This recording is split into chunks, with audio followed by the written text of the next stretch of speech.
DOH, 1 bilyon ng budget.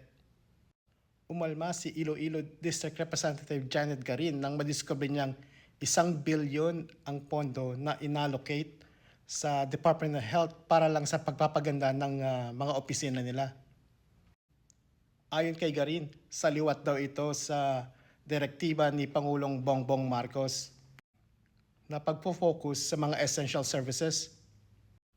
Ayon kay Garin, imbis daw na gastusin yung 1 bilyon sa pagpapaganda ng building, dapat daw yung pondo na ito ay mapunta sa mga hospital at rural health units. Dating kalihim ng Department of Health, itong si Janet Garin nga pala.